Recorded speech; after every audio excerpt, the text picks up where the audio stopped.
Alors, reprenons où on en était. Donc aujourd'hui, ça va être une recette de flan aux œufs, donc avec un coulis de caramel. Donc j'ai pris la recette sur Atelier des Chefs. Je prends quasiment toutes mes recettes sur ce site-là ou ailleurs, mais principalement sur ce site. Je les trouve très bien faites et elles sont assez fidèles des fois aux recettes de base et d'origine de certains plats. Pour aujourd'hui, j'ai décidé de faire un flan assez grand à partager dans un unique plat. Donc c'est pour ça que les quantités, c'est marqué pour 12 personnes. Enfin, 12 personnes, c'est vraiment pour des petits flans individuels. Donc au final, ça fait pour 6 personnes avec une part de flan normale. Donc voilà les ingrédients, puis il y aura les étapes donc on va suivre au fur et à mesure. Sachant que c'était très bien fait, parce que si vous voulez faire un peu moins de nombre de parts, vous pouvez sélectionner 4, 6, etc. L'essentiel, c'est d'avoir toujours un nombre d'œufs entiers, parce que sinon, c'est un peu difficile de faire 0,25 d'un œuf ou 0,5. Donc voilà. Alors, ici, on a les ingrédients, le lait entier, je préfère, c'est plus onctueux, la crème, un peu de sel parce qu'il faut toujours assaisonner, les œufs, le sucre vanillé. J'aime bien celui-là parce qu'à la vanille bourbon, il y a des petits grains de vanille à l'intérieur, c'est top. Et je mettrai aussi de la fève de tonka. Donc ça a un goût, ça renforce le goût de vanille et ça a aussi un petit goût d'amande super sympa. Voilà. Niveau matériel, on aura besoin d'un grand saladier, d'une balance, un fouet, une râpe, donc ça c'est un zesteur pour la fève de tonka. Ensuite, une petite casserole pour faire le caramel à sec, une grande casserole pour faire bouillir le lait. Et après, il faut que vous mixiez de deux plats. Un grand plat dans lequel on va mettre de l'eau et un plat dans lequel on va faire notre flan. L'idéal, c'est des plats en pyrèse comme ça, ou des plats où le fond n'est pas amovible, où c'est vraiment étanche. Et ce que vous allez faire, c'est mettre un bout de papier essuie-tout entre le plat qui va nous servir à faire le bain-marie et le plat où il va y avoir le flan, pour éviter justement que ça, comment dire, ça s'entrechoque au four. Et puis entre-temps, vous mettez votre four à 180 degrés en préchauffage le temps de faire la recette. Au moins, il sera à bonne température. Pour l'eau du bain-marie, vous prenez votre bouilloire, vous faites chauffer de l'eau, elle va rester chaude pendant un moment et on la mettra tout à l'heure au dernier moment, entre cet espace-là. Voilà, voilà. Bon, on va commencer. Pour commencer, on va prendre donc la grande casserole, celle-ci, dans laquelle on va faire chauffer notre lait. Pour pas que le lait accroche, c'est tout simple, on va mettre un peu d'eau au fond de la casserole. Tac. Ça va éviter que le lait accroche. Et donc ensuite, on va mesurer la quantité de lait qu'il nous faut. Donc il nous faut 60 centilitres de lait, 20 centilitres de crème. On se met à bonne mesure. Et hop, on met ça à l'intérieur. Et voilà, on a le lait et la crème dans la casserole. Et on va porter ça tout doucement à ébullition. Tac. Donc faire très attention que ça accroche pas, que ça déborde pas surtout. C'est du lait entier de la crème. Et si ça déborde, ça en met partout et c'est dégueulasse. Pendant que ça chauffe tout doucement, on en profite pour faire le caramel juste à côté. Au moins, on surveille le lait, on n'est pas ailleurs, on s'éparpille pas, etc. Pour le caramel, c'est très simple. Vous prenez une casserole bien propre. Une casserole, alors pas forcément Tefal, tout ça. C'est le caramel, à force de le faire sur de la Tefal, vous allez enlever le téflon et après vous allez avoir des surprises. Vous allez manger votre casserole et plus manger ce qu'il y a à l'intérieur. Donc une casserole en inox comme ça, c'est bien. Au moins, vous êtes sûr que le fond de la casserole ne se détache pas avec le caramel. Et donc un caramel à sec, c'est quoi le principe? C'est tout simple. C'est du sucre en poudre qu'on fait chauffer dans la casserole et rien d'autre. J'ai trouvé la technique pour poser le portable et pouvoir faire les choses en même temps. Au moins ça va un peu moins bouger et vous aurez un peu moins de mal de mer. Donc, alors là pour le caramel, alors c'est pas précisé dans la recette, c'est en fait à votre goût. Vous pouvez faire soit le flan aux œufs nature, c'est-à-dire juste un flan aux œufs basique, ou soit vous pouvez acheter du caramel tout fait, le mettre déjà au fond de votre plat, ou mettre autre chose si vous voulez. Moi j'aime bien le faire moi-même parce que je trouve ça meilleur, tout simplement. Pardon. Donc on commence le caramel, donc on met ça sur assez chaud, on va dire, allez sur 8-9, moi sur ma plaque induction. Et donc après vous mettez donc du sucre, alors du sucre cristal, du sucre en poudre, tout ce que vous voulez. Essayez de pas mettre du sucre déjà travaillé, un sucre assez basique, au fond de votre casserole en couche assez fine. En fait, faites ça assez bien. Hop. Et en fait, sous l'effet de la chaleur, bah, le sucre va commencer à fondre et ça va former le caramel. Alors, ça va extrêmement vite. Quand je dis que ça va vite, ça va extrêmement vite dans le sens où vous allez voir, ça commence déjà à fondre en dessous. Ne le remuez pas, il faut surtout pas remuer. Si vous commencez à remuer votre caramel avec une cuillère ou autre chose, vous incorporez de l'air et ça va faire cristalliser votre sucre. Vous allez avoir une mousse qui va se former et un bloc blanc qui va se former et vous n'aurez pas du caramel. Donc là, je ne sais pas si vous voyez, ça commence à fondre au fond. Voilà, vous le laissez, vous secouez juste un peu la casserole et c'est tout.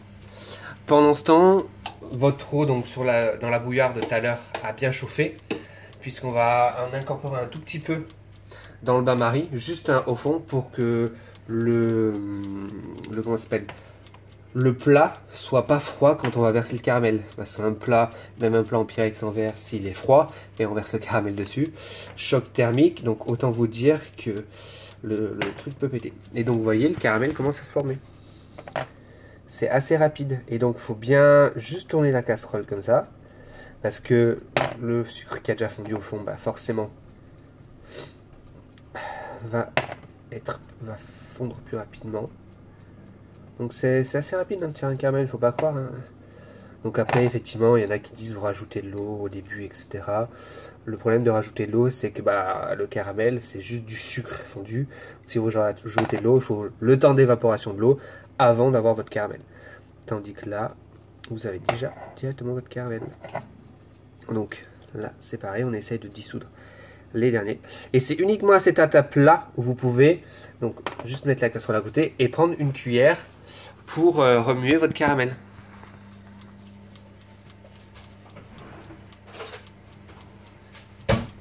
Tac.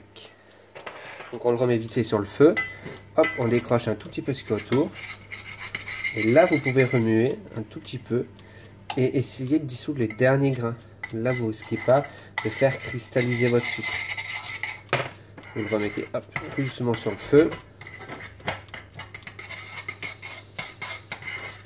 Ça va chauffer. Ça va assez vite. On éteint.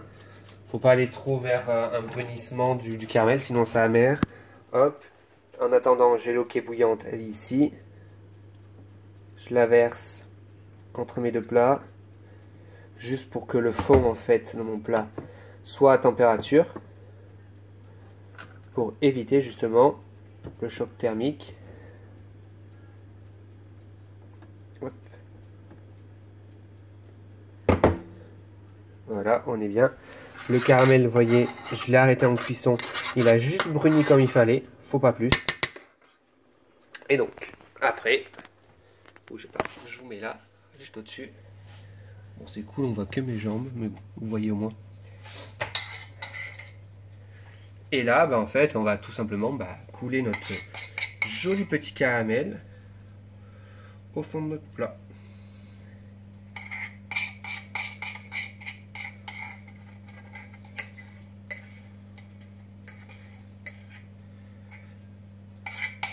Alors, qui dit flan aux œufs au caramel, dit aussi sucre. Donc, tout à l'heure dans la préparation, vous verrez, je mettrai moins de sucre pour justement éviter de trop sucrer.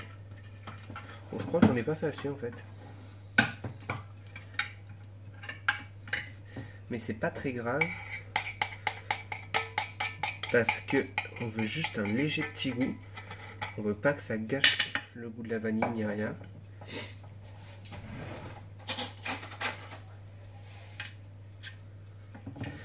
et au four, ça va finir de s'étaler en fait. On ne cherche pas forcément à avoir un fond de caramel parce que sinon après c'est trop sucré. Après vous pouvez, mais moi c'était pas le but. Et donc ça on laisse refroidir. Et là on a le lait qui commence à peine à frémir.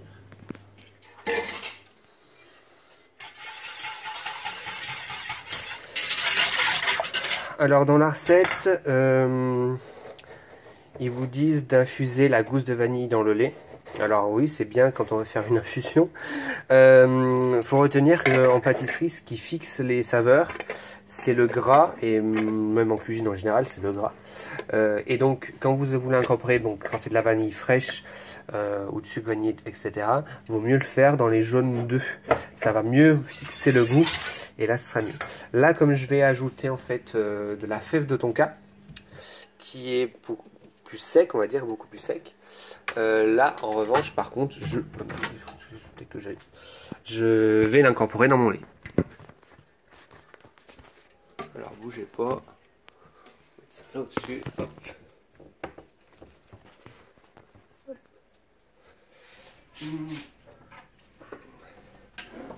Alors, donc, on prend une petite fève de tonka. Ça ressemble à... Oula, c'est chaud. Ça ressemble à ça. Et donc, c'est assez fort. Donc je vais pas en mettre beaucoup. Voilà, c'est tout. Hop.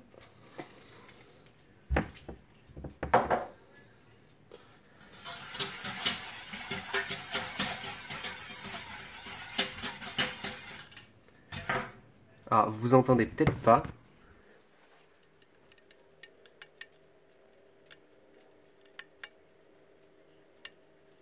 C'est le caramel qui craque.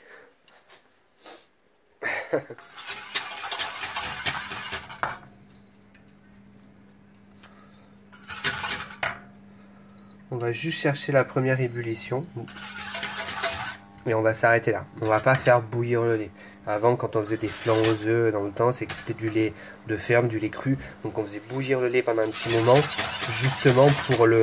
Comment dire ? Pour le stériliser. Là, il n'y a pas nécessité. C'est du lait qu'on achète. Il faut juste la mettre à la première ébullition. Et une fois qu'on aura la première ébullition, on arrêtera.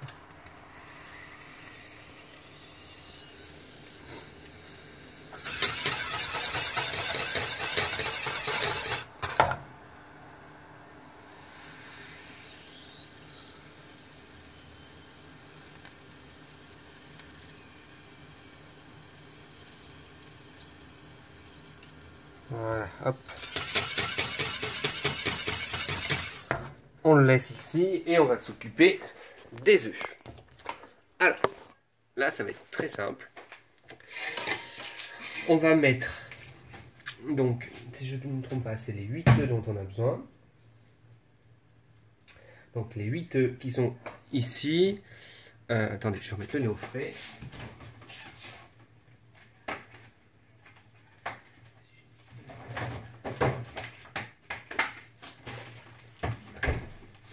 On va mettre les 8 œufs là-dedans et on va les battre avec le sucre et le sucre vanillé. C'est parti. Donc oui, on casse pas les œufs directement dedans, etc. etc. Quand on sait pas casser des œufs et quand on sait qu'ils ne sont pas frais, là en l'occurrence il n'y a pas trop de risque. Vaut mieux les taper par contre sur une surface plane, c'est toujours plus pratique. Un rebord en fait ça fait rentrer des coquilles à l'intérieur. Là en l'occurrence il n'y a pas besoin, hop, un coup sec, on sait que l'œuf est frais. Et voilà. 2.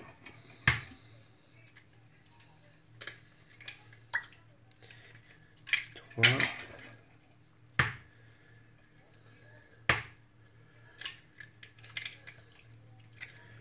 4.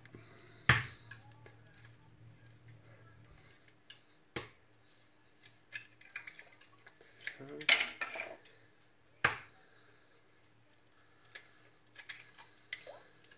6. 7.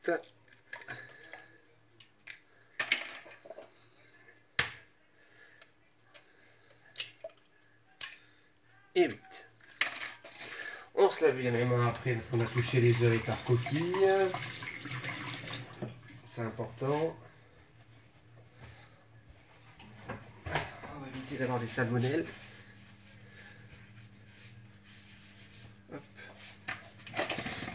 L'important d'apprendre un truc en vert, c'est qu'au cas où qu'on a un petit doute s'il y a une coquille ou pas, on regarde par en dessous et on sait qu'il n'y a pas de coquille.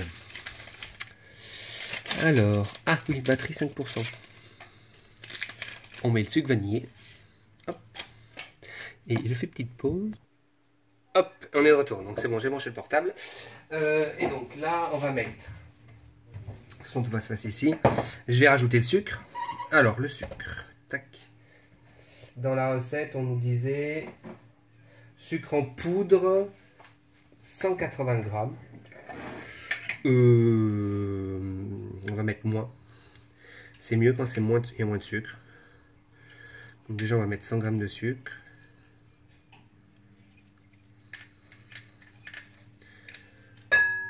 J'essaie de ne pas faire tomber les fèves.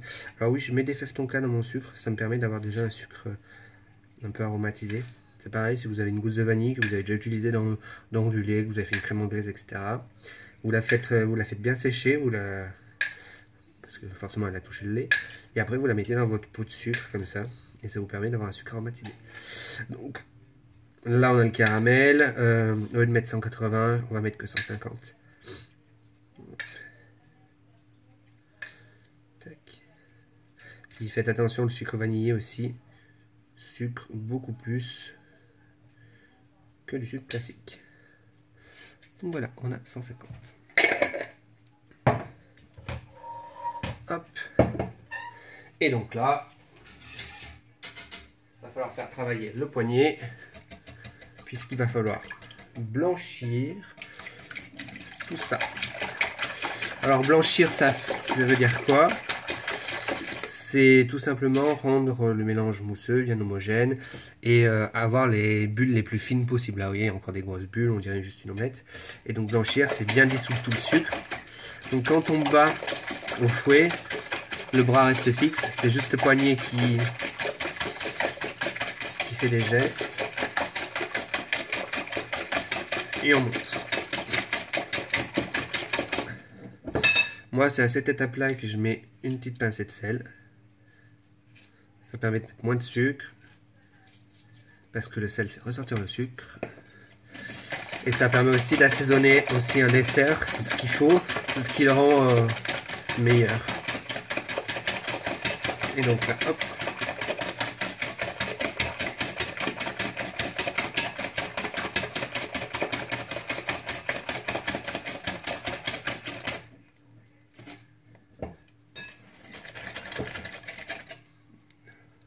Je sais pas si vous voyez bien. Vous voyez, les bulles sont fines, c'est homogène et on sent plus de grains de sucre du tout.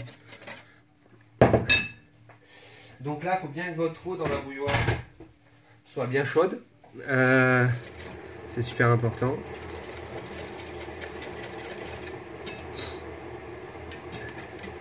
Et on va ajouter le lait petit à petit dans le mélange d'œufs. Sachant que le lait, il ne faut pas qu'il soit trop chaud. Donc pour vérifier s'il n'est pas trop chaud. Quand je dis trop chaud, il ne faut pas qu'il dépasse 80.